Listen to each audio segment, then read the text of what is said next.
Good evening, really good evening. Welcome, everyone to Serene Mountain Hall.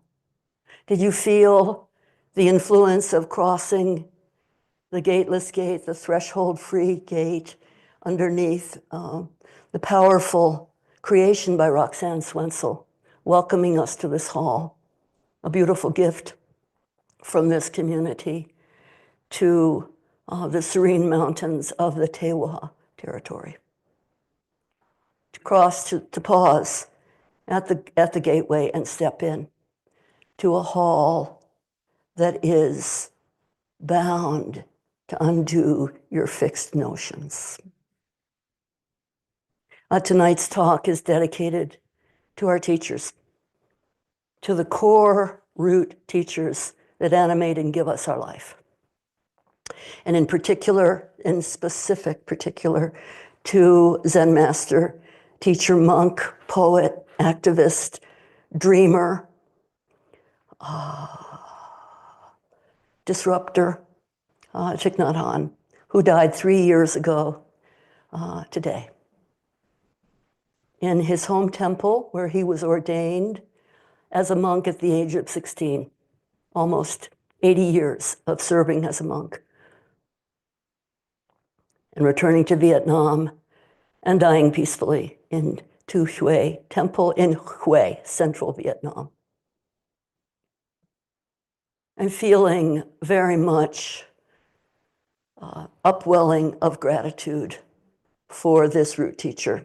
He is and will always be a root teacher for me and for Roshi Joan, and particularly for Valerie Brown, who was here when Ty died, for Cynthia Jurs, for Natalie Goldberg, and for many other people, for Hugh.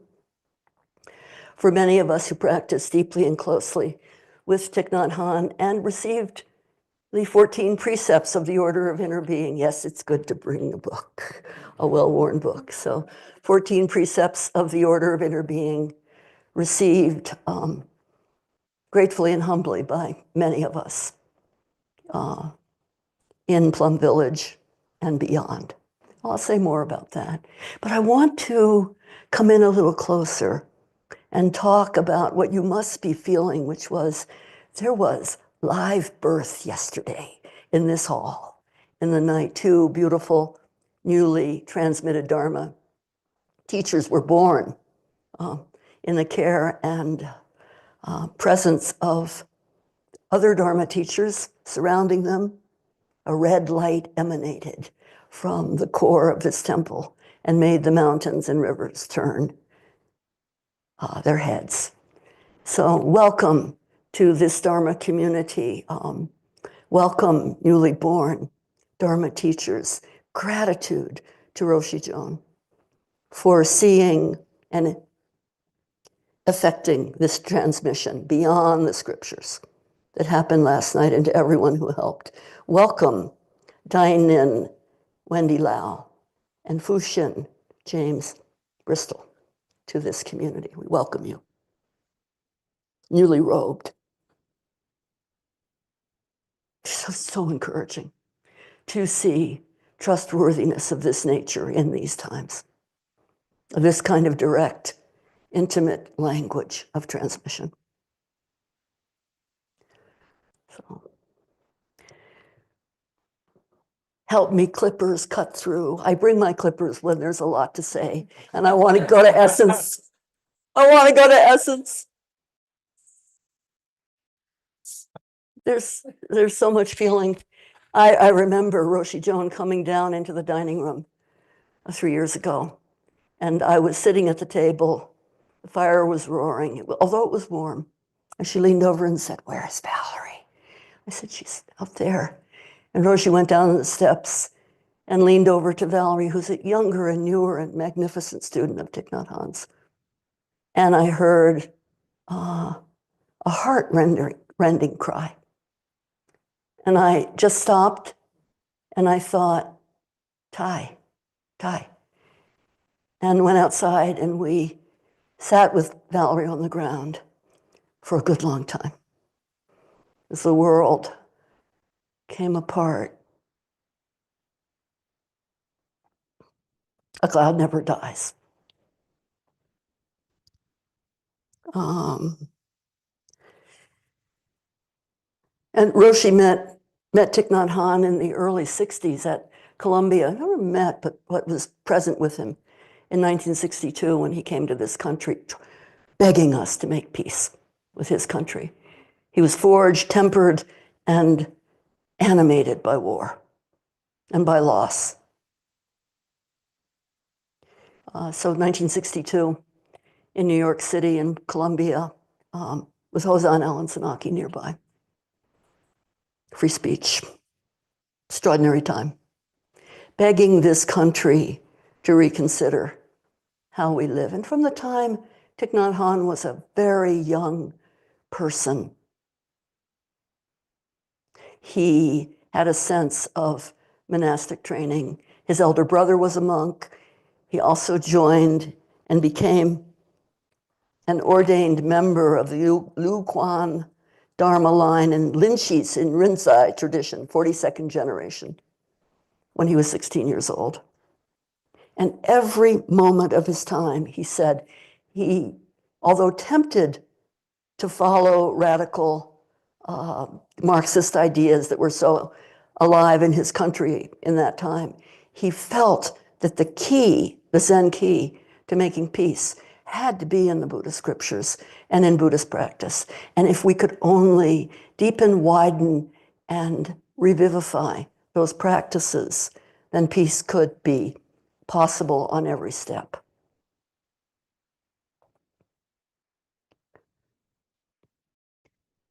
I think about the 1960s in particular, when I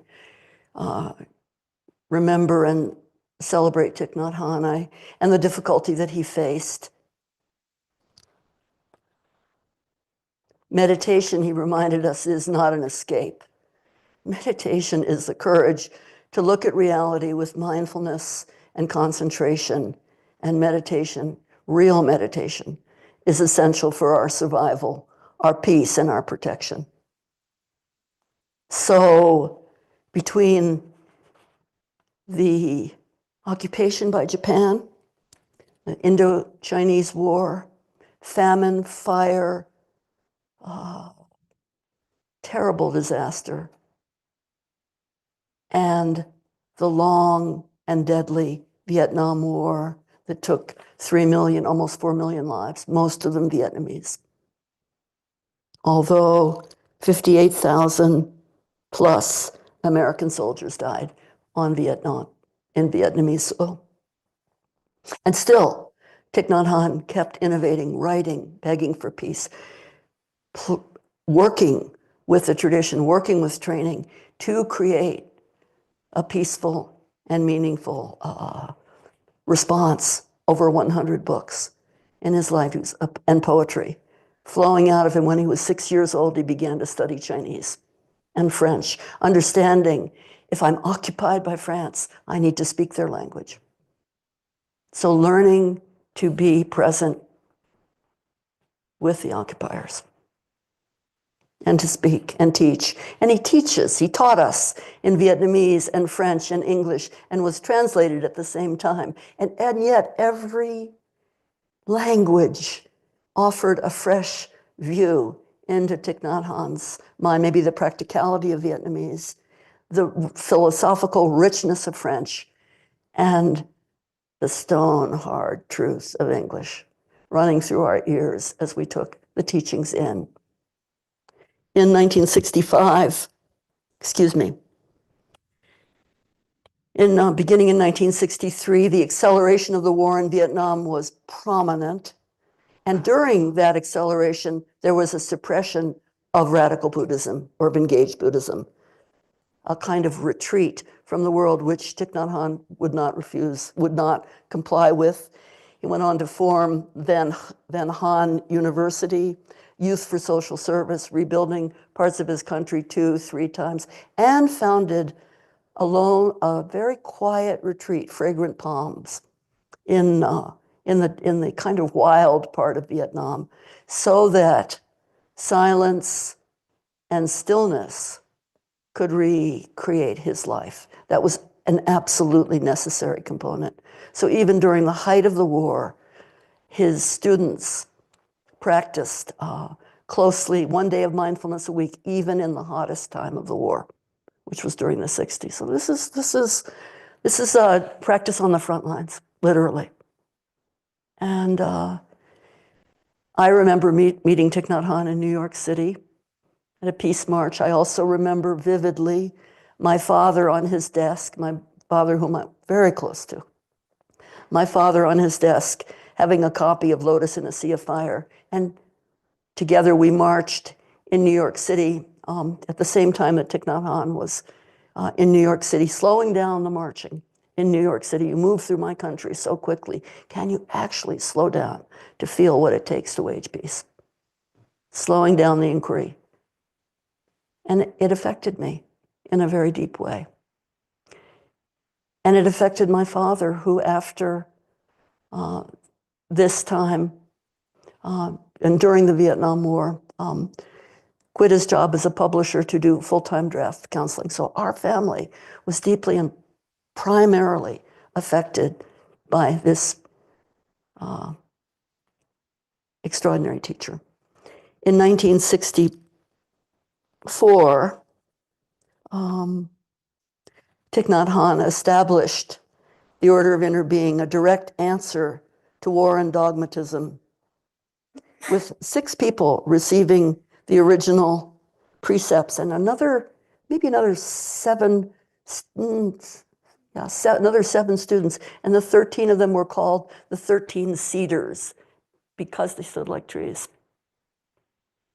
And during the height of the war and the trauma that followed, I remember Thich Nhat Hanh telling us again and again that the one consolation he could feel when he woke at night and was terrified was remembering a cedar tree outside of his cabin.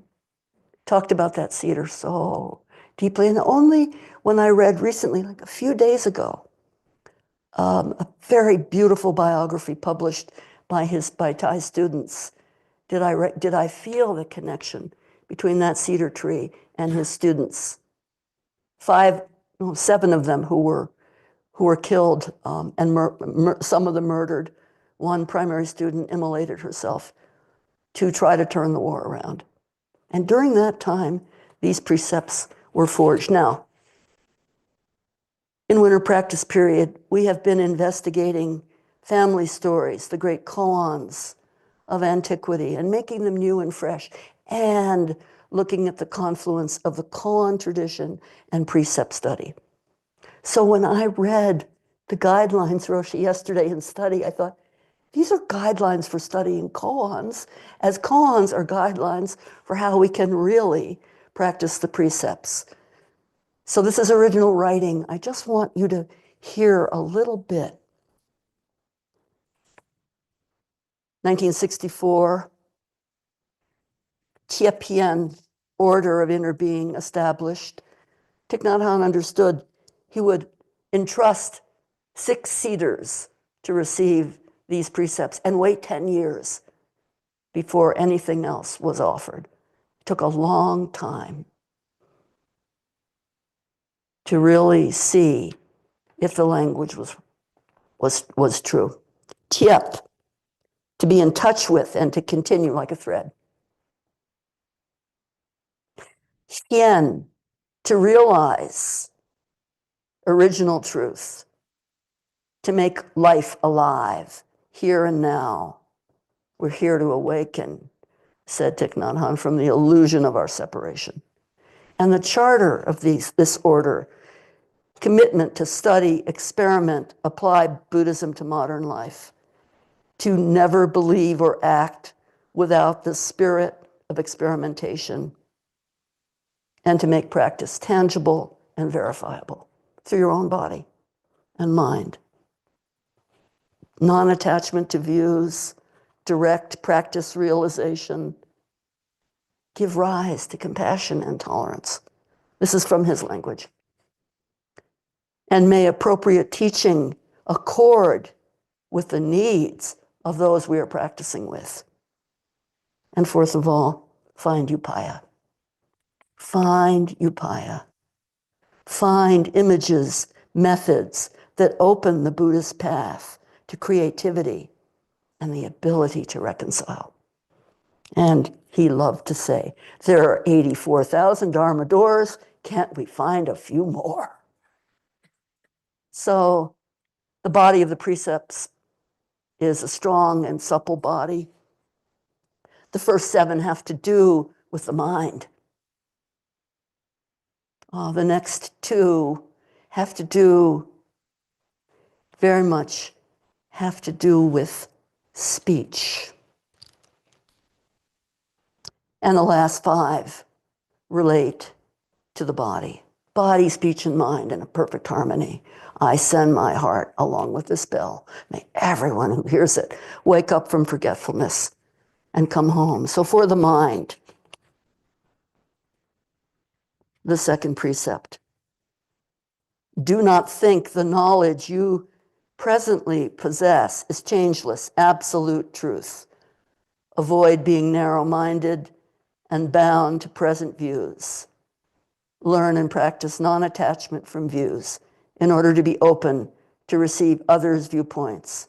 Truth is found in life and not merely in conceptual knowledge. So be ready to learn throughout your entire life. Observe reality in yourself and in the world at all times.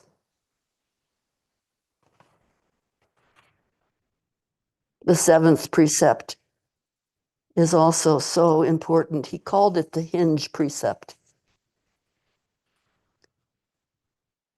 Do not lose yourself in dispersion and in your surroundings. Learn to practice breathing in order to regain composure of body and mind, to practice mindfulness and develop concentration and understanding. He said it was the hinge that kept the door swinging open.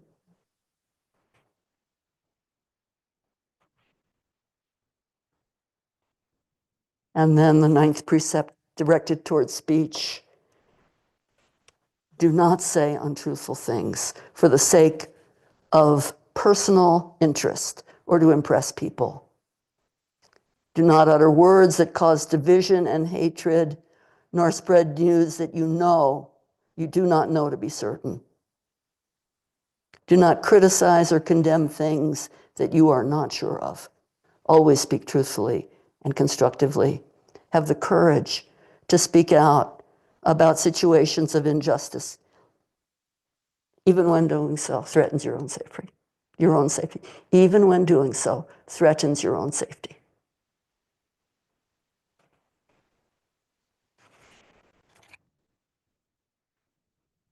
Even when doing so may mean you will be exiled from your country for more than 40 years, although you'll be allowed to come home and die there. And last of all, just want you to hear the 12 of 14 precepts. Here's number 12.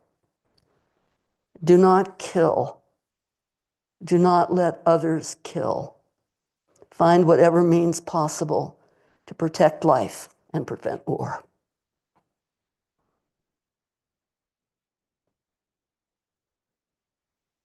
And this is Zen language. This is intimate language. It's language that is forged in fire and truth and is yet also supple and changeable and fierce. Zen language, koan language, experimental. Not conceptual, destroys and is dangerous to habitual energy, to routinization. And simple, kind of rough, not polished. Go and wash your bowls. Everyday mind is the way. How do I meet disaster? Welcome. All of these answers from Jiaozhou. And a koan, to be effective, must signify something to the person receiving it. It only has significance for the one in its circle of circumstances. from the gateless gate. Go on, enter through the gate of the ancestors and drop down to the bottom of the mind. You see the link between actual living koans and following the precepts? You cannot be routinized. You have to be free. You have to be both rooted and growing down past your root system. It's radical work. And the bottom of the mind is paved with crossroads. Lewis Hyde reminding us from Trickster Makes the World. The bottom of the mind is paved with crossroads and new opportunities. If you find them and drop down below. So that means having precepts that hold you to your intentionality and your commitment, and an absolutely physical sense of practice. So I looked at the koans when we received the book, and I thought, of course I'm going to be again by Jiaozhou cypress tree. I cannot get away from that cypress tree. The cypress tree is following me, and I'm grounded. It's so beautiful that you're here, Gilkey Sensei. Really beautiful to have and to have on the altar the examples from the three friends of winter. Shochikubai, qualities needed, right? Qualities needed to be strong. A pine for strength, and bamboo for flexibility, and cherry, Kwanzan cherry, for beauty and the coming apart of beauty. So when we listen to the koans, we need to be strong and flexible and aware of beauty and the coming apart of beauty. Three friends of winter. And for me, of course, the three friends of winter take us through Sorin, take us into the forest thicket, take us across an empty field, and suddenly you're standing in front of a blue cedar, and somehow, even though your heart is broken, there's some new life coming up out of the ground.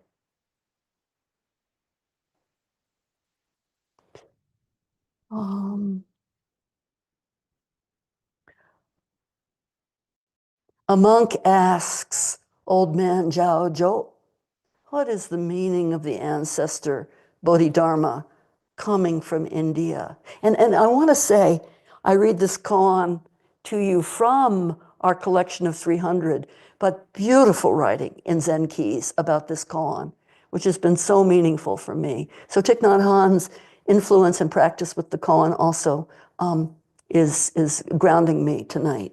So again, what is the meaning of the ancestor Bodhidharma coming from India? Jiaozhou says, the cypress tree in the garden or in the courtyard. Master, please don't teach using an object. I'm not showing an object to you, answered Jiaozhou. The monk says, well then, what is the meaning of the ancestor coming from India? Cypress tree in the garden. And Jiaozhou cuts off myriad streams and stuns the mind. There is no place to take hold. If you think there's meaning, and if you say there is no meaning, you're still 100 miles from the truth. Capping that with nothing whatsoever to say, the cypress tree singing in the breeze. 10,000 hymns of forest and wind fill the river valley. Of course, I think of Upaya and being here now. And particularly, I have to say, being here with Donna Bone. I do. To come into practice, to come into winter practice period, and have a brilliant and undomesticated landscape designer. The words don't meet the being, but anyway, warm hand to warm hand. What a gift to be practicing with you now, and to be sharing this valley. Roshi has a picture of this valley from the 20s when it was a sculpted bean field with very few trees. But the fertility, I want to remind you, Beings are a trickster. Beings carry the code. Beings, the Three Sister World, beings run along the Andean highway. The Incan world, and a handful of beings conveys news. Beings carry the code. And they fix live nitrogen from the air in the ground. So this field is prepared. Although empty, it's prepared. But an empty field. And all the trees you see now planted carefully and consistently and faithfully by Roshi Joan and the members and friends of this community, and by the extended community as well. So I feel that when you walk, right? And Donna, yes, that's to be, just you wait, Henry Higgins. We've got a little surprise for you tonight. Thich Nhat Hanh said, please, everyone, do you know this is intimate like last night's ceremony? It's not public. It's not public. The cypress tree in the garden belongs to only two people. It only belongs to the monk and the master and the cypress tree in dialogue. And don't try to pass it down through the ages and codify and symbolize and make a metaphor out of the cypress tree in the garden. I think of a giant 100-year-old Monterey cypress at Green Gulch. It's right at the gate of our Zen Center, of Green Gulch Farm Zen Center. Huge tree, home to owls and many, many, many beings. A dark cypress of antiquity, representing sorrow, resin, the seeds hidden in resin come forth when the resin burns and the seeds sprout into a green carpet. In Egypt, my dear friend Stephanie Kaza helped me with this. I said, help me with the cypress history. And so sarcophagi, coffins, were made from cypress wood. Cypress tree represents sadness and depth and quiet and darkness. Sorry for that wrong word, but anyway. Cypress tree speaks in those tones, yes. So it belongs to its intimate language. And we are spectators. We're not in the circle of circumstances if we're serving old hashed up cypress wood. Even poor me, when the cypress tree finally had to be cut down because of Phytophthora, because of fungal problems, I thought, why can't it just crash down? Because it'll fall on the tea house, I thought. That cypress tree a dead cypress tree in the center of the community is great teaching. I thought I did everything except lash myself to the large, and then I wept through the whole ceremony, and I picked up the chipped up cypress wood, and I did leave the trunk for a while, and I keep it on my altar. It's finished. I realized I'm going to go home and burn that cypress. We'll put it underneath another living tree when I go home. And Colin's, this is, to have a radical teacher like Thich Nhat Hanh, a root teacher who pushes down through hard ground to find water, means you're not going to mess around and be flat-footed. So we've got to see things in their inner being nature to perceive how deeply our lives intertwine without a separate and independent self. We've got to see like this, Tai reminds us, quoting from Nagarjuna, it is due to emptiness that all phenomena exist. So let your mind be empty of any separate being than the presence of what's right in front of you. Intimate language.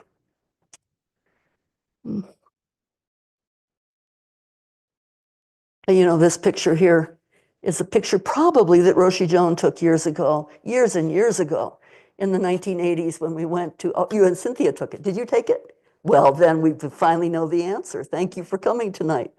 So this picture taken of Thich Nhat Hanh while teaching at Ojai, 10-day retreat for artists.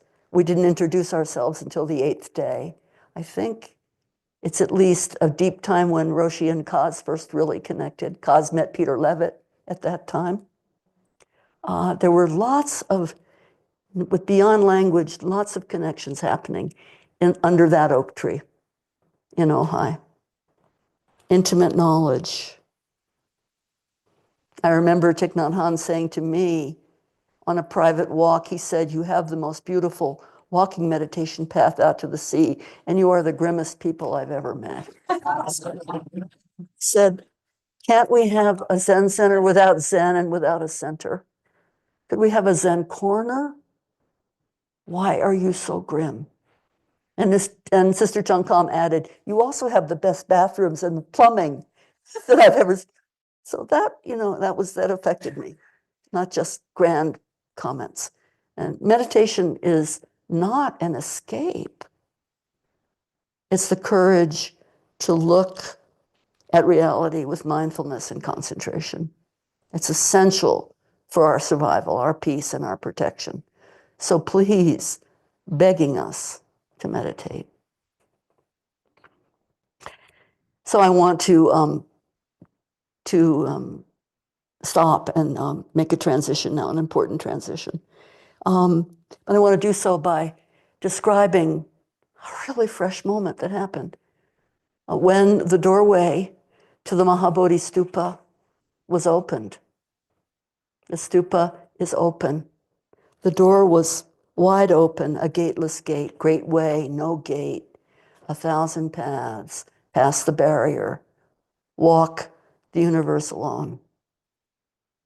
A gateway to one of the oldest stupas in North America.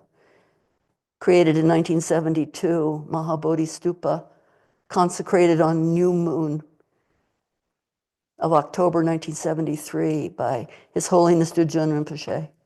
The gate was open. And I went in a fresh way earlier in the morning and turned around, and I went in with Donna.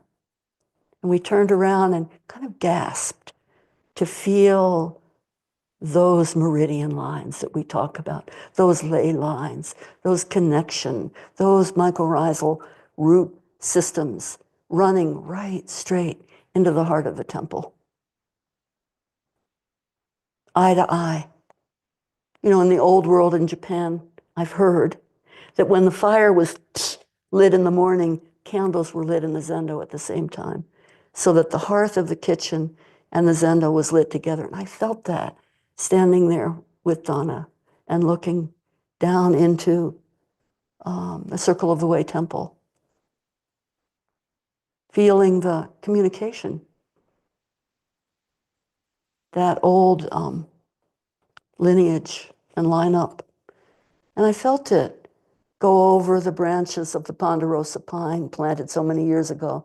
They're in the courtyard right at the doorway to Circle of the Way temple, and the Shakyamuni Buddha figure, I think, sitting there under that tree. And then bow, because you're crossing live electrical currency between this. This is why we bow, not because we're just robots bowing, but this is a dangerous electrical current between Mahabodhi temple. There's transmission outside the scriptures happening. So you stop and pause as you cross that electrical current and step into the gate of the temple. Manjushri sword, swinging.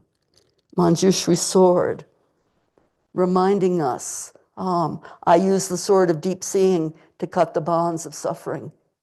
And then moving through the zendo out to the sunroom where we greet Avalokiteshvara, eternal, intimate, pure, and joyful, next to La Virgen Guadalupe. And then behind them, Jizo, the protector of travelers. Again, outside. Jizo and Mahaprajapati sitting, mother, aunt, nurse of the Buddha, founder of the order of women practitioners. I have been mother, son, father, brother, grandmother, nothing of the truth. I journey on. She's sitting there in the garden. Next to the Orno, guardians of fire, furnace, and gardens. I light the fire. And behind the Orno, the meadow, the labyrinth underneath the meadow, and at the bottom, turning the water wheel, of compassion, the river. This is an embodied landscape speaking to us, if we can be serene enough and silent enough to really listen. And then to call the plants by their true names. Rosha, we want to thank you today. We do. Donna and I want to do this. We've planned this ever since we had a little co-meeting together down in the lower room. So Donna, can you come up here, please? I know this is getting to be something I do, but it can't be helped. And soon I'll be gone, really gone. So everyone look at this. Yeah, she should have that. This is Donna Bone. You know, Donna from Heraclitus and Diogenes, the unseen design of things. Donna, it's more harmonious than the seen, right? Oh. Always. And you're the designer that designs with that kind of mind. Thank you. So we want to tonight call up the plants that have been planted in this community. We want to call them by their true names. We remember when we dedicated this building? Thousands of us were online. I know I was crying, especially when Donna talked about the crew and how they've worked together. It moved me so deeply. And of course, when all of you came in this hall and it was consecrated, active and serene, active and serene. And so from out of that, we have a chance now to please, Donna, call the plants by their true names so we can hear all cry and laughter at once, so we can feel joy and pain.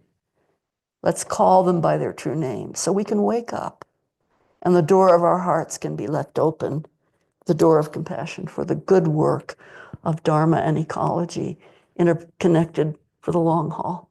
So let's listen to the names of these rooted beings, seemingly rooted beings.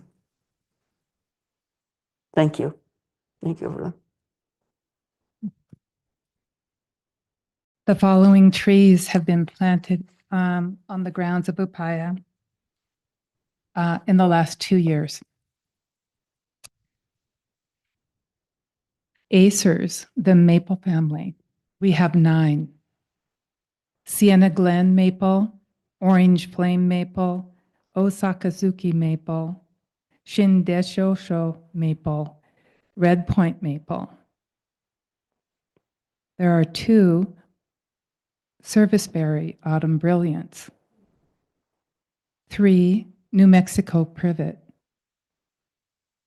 3 honey locusts, including imperial and shade master, 10 crabapples, Bechtel crabapple, Indian magic crabapple, Louisa crabapple, red jewel crabapple, sugar thyme crabapple, spring snow crabapple. Spruces, 4, dwarf Montgomery spruce and Colorado blue spruce. The pine family, including the white bark pine that has been dedicated to Tom Driscoll, a major donor to Upaya. And then there's a Pinus sembra, which is a Swiss stone pine. That's the welcoming pine for this new compound. Tanyosho pine, Pinon pine, Bosnian pine, Austrian pine, Ponderosa pine, dwarf Mugo pine, Japanese black pine, and Japanese black pine thunderhead. 1 Kwanzan ornamental cherry that's represented in your altar. 3 flowering pear, autumn blaze and chanticleer. 5 oaks, the Quercus family, Texas red oak, and 1 hybrid that includes a bur oak with a gamble oak. Then there's the Sequoia dendron giganteum, the giant sequoia that's 18 inches tall right now. And we have a hybrid elm lace bark, and we have two of the Burgundy vase zelkovas. In total, 70 trees in 2 years, planted for either being native or highly adaptable, or for their ornamental value, their food value, for their canopy, for shade, all of the things that we think of when we think of these tree beings here at Opaya. Don, I just wanted to add, there's also the transmission trees that are Yeah. secret trees, and they're mostly in the pine family. When a student receives Dharma transmission, a tree is planted in their honor, and they're hidden in plain sight, particularly they're particularly black pines, right? They're all black pines. Well, There's a couple. There's a there's one that might not be a true black pine, Right, that's but true. maybe. we'll call that one really by her true name, or by their true name. Pardon me. Yeah. Yeah, Thunderhead black pine. Yeah. Thunderhead is- Transmission trees. yeah. Because says dragons ride the thunder to change their bones.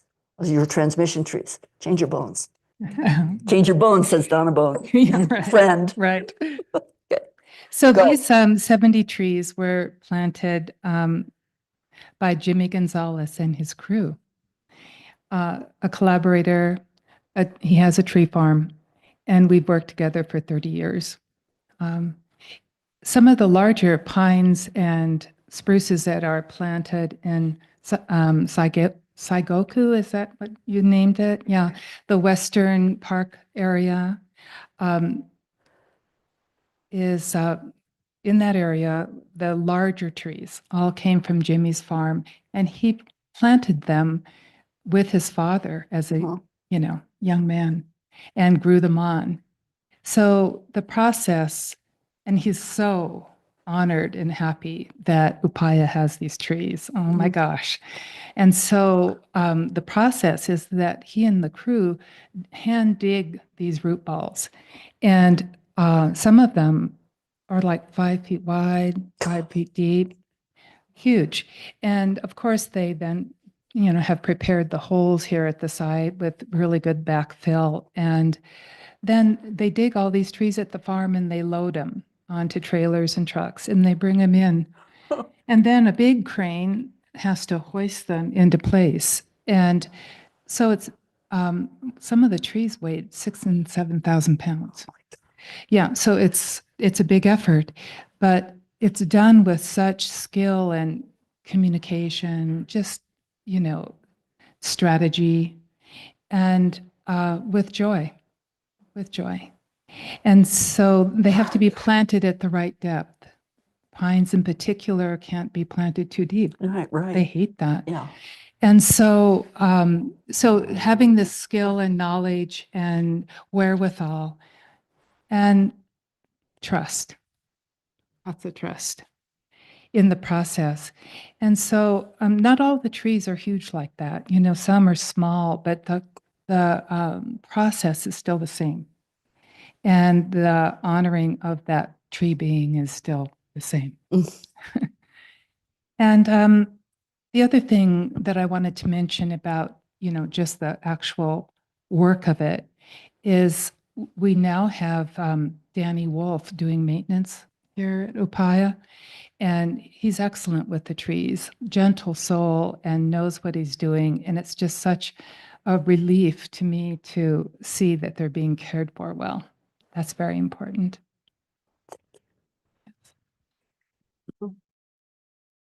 And Wendy, one more thing. Yes. May I tell you a story? You're the master storyteller. I love it, Don. So I'm a little bit shy about this, but I wanted to tell you about, would you hold this for me Yes, for 1 second? Sure. I wanted to tell you about an experience that I had. Oh, there's one more thing. You're going to have to hold that. Okay, I'll hold it for sure.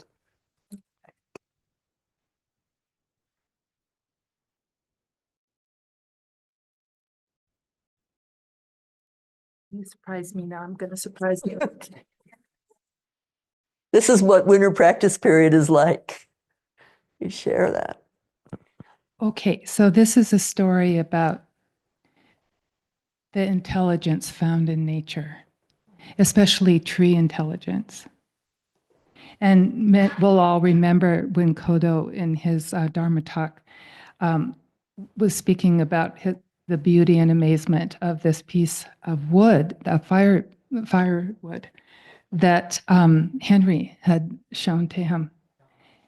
And so they showed it to us. Remember, I think you were sitting with me. Yes, it was. And I was thinking, oh, it's so beautiful. It really is. And it shows the concentric rings and a place where maybe a twig or a branch had kind of grown from it. And I have to admit, when I saw it, I just thought to myself, oh, young tree, maybe a branch forming, beautiful. And then I paused and I went deeper in and started seeing deeper into what I was looking at. And Oh, isn't that beautiful? it's incredible. And look at this sign. Oh, my Lord. Yeah. And so I was thinking maybe you would like to place this on your Yes, table. let's do that. And of course, it's cedar. Oh, wow. Your Come favorite. on. Come on. This is good. Yes, let's put this. Good.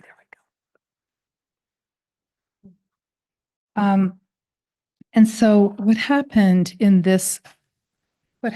me is I would call more of an embodied experience, because I started seeing deeper into the image. And all of a sudden I had this visceral kind of understanding that I was looking at a tree, or possibly a limb, or maybe a branch, or even a small branch on a large tree. And then I got it that trees are fractals. They are self-similar. Every part, depending on the magnification or the scale, is duplicated. Like, for This is example, intimate language and you're all listening, and this is really good. okay, so it was kind of an aha moment. Wow. And then self-doubt. Why hadn't I ever thought of this, seen it, learned about it? Why didn't anyone ever teach me this? And okay, Kodo, I Googled it. Trees as fractals, or are trees fractals? And yes, so much information is out there on it. And what's interesting also is that Leonardo da Vinci, over 500 years ago, was already kind of looking at this. And so anyway, it just prompted me to consider this pattern and how the different scales or relationships in terms of size is kind of what prompted me. And that it is, like, for example, I don't know how easy it is to get the Kwanzan limb. Very easy. Yeah. Water returns to the source. So this is the tree. The shape of the tree on this scale. Wow. And so you can magnify it, or you got it? Yeah. Yeah. And so this self-similar trait is what, kind of got me going.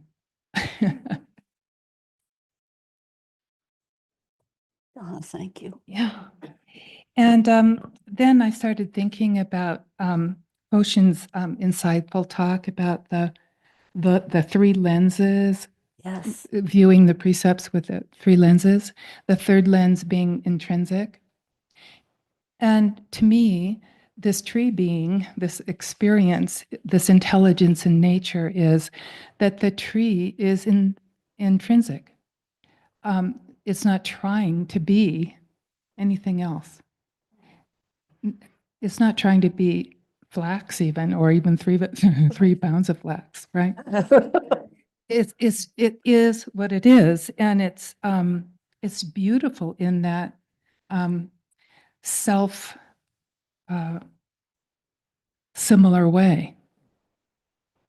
And then I wanted to also include in this little story that, and you know this, I'm sure, that the tree canopy is mirrored in the tree roots. So as above, so below. Mhm. And so when we are walking the grounds of Upaya and noticing the trees, well, depending on the time of year, we might notice some in the winter more, like the evergreens, or the spring blossoms, we'll notice those trees more maybe. But underneath it all is this super active environment, even now in the winter, with fungi, bacterial, mycorrhizal, microorganisms, and it's thriving and it's alive. So beautiful you're saying that today, because the grounds crew just fed the garden. I don't know if you've walked past it, but the Three Sisters garden now Oh. is completely covered with exactly this richness and waiting, and the altar is set up. And Oh, it's that's great. full of winter. It's full winter, but the gratitude to the grounds crew for the beautiful Yeah, work you did. really. Taking compost from all the food that we didn't eat. And we've squirreled it up, and then you spread it out today, just in honor of this talk and of Thich Nhat Hanh and all of us. And practice. so this thriving network of root systems, it's important because these trees are communicating with one another. They're sharing the information, and they're creating this huge foundation. The more trees we plant and the more they get established, the foundation isn't visible, but it's alive and thriving. And then the canopy is what we all appreciate, right? We see it, it's easier to appreciate. But so it's within this kind of context that I personally want to thank you, Roshi, for your vision. Planting trees like you're intending to do even more is such an important thing to carry Upaya into future generations. And we're just so grateful for your vision.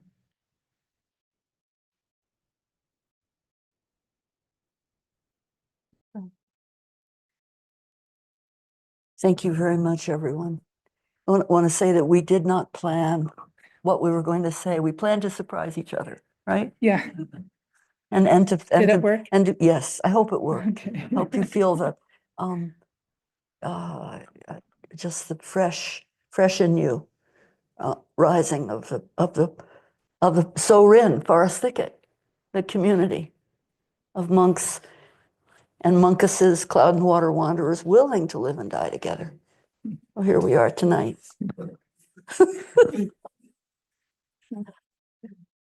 Oh, thank you, everyone. Thank you.